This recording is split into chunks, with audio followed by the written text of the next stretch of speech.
Hello दोस्तों, चरक medical lecture में आपका स्वागत है। उम्मीद है आप स्वस्थ और अच्छे होंगे। चलते हैं एक नए टॉपिक की ओर। आज का टॉपिक है सर्वाइकल डिजीज अथवा सर्वाइकल स्पॉन्डिलोलिसिस। चलते समझते हैं इसके लक्षण, कारण और उपाय, और चलते हैं इसकी डिटेल में जानकारी लेते हैं। सर्वाइकल क्या है? सर्वाइकल रोग आमतौर पर गर्दन की हड्डी यानी कि सर्वाइकल स्पाइन की समस्या को कहते हैं। इसे सर्वाइकल स्पॉन्डिलोलिसिस भी कहा जाता है। उम्र बढ़ने, गलत पोजीशन में बैठने की आदत, हड्डियों की कमजोरी के कारण यह समस्याएं उत्पन्न होती हैं। इसे सर्वाइकल स्पॉन्डिलोलिसिस कहते हैं। अब चलते समझते हैं इसके कारण की ओर। गलत तरीके से बैठना अथवा गलत पोजीशन में बैठना, लंबे समय तक मोबाइल या कंप्यूटर का इस्तेमाल करना, व्यायाम की कमी, हड्डियों की कमजोरी, विटामिन डी या कैल्शियम की कमी के कारण गर्दन में चोट अथवा इंजरी का होना, ये इसके मुख्य कारण होते हैं। अब चलो इसके समझते हैं लक्षण की ओर।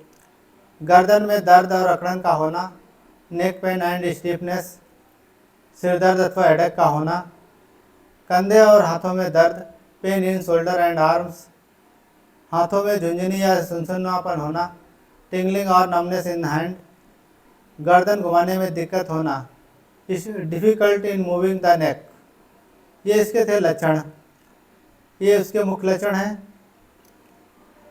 अब चलो इसके समझते हैं डायग्नोसिस कैसे करते हैं, क्या क्या टेस्ट कराने चाहिए। एक्सरे से क्या पता चलता है कि हड्डी में कोई एक्स्ट्रा ग्रोथ तो नहीं हो रहा है।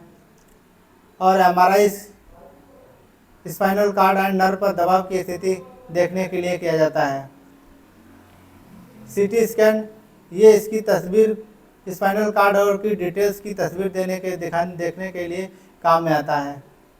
माइलोग्राफी डाई डालकर स्पाइनल कार्ड और नर्व की दबाव की स्थिति देखने के लिए किया जाता है।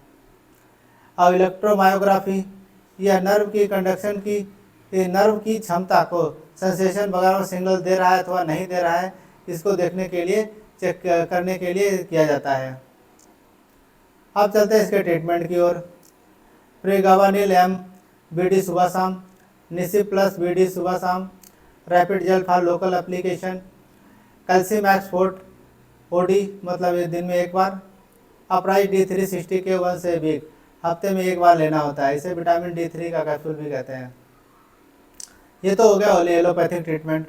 अब चलते हैं कुछ घरेलू और आयुर्वेदिक ट्रीटमेंट के हिसाब से। फिजियोथेरेपी और गर्दन के व्यायाम, सही बैठने की आदत अपनाना, आवश्यकता पड़ने पर सर्वाइकल कॉलर अथवा इसे जो है गर्दन की बेल्ट, नेक बेल्ट भी बोलते हैं।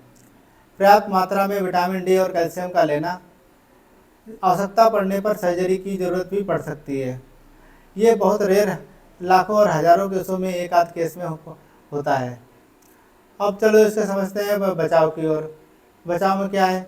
लंबे समय तक मोबाइल का इस्तेमाल ना करें, सही पोस्चर में या सही पोजीशन में बैठें, नियमित व्यायाम करें और योग करें, कैल्शियम और विटामिन से भरपूर भोजन करें।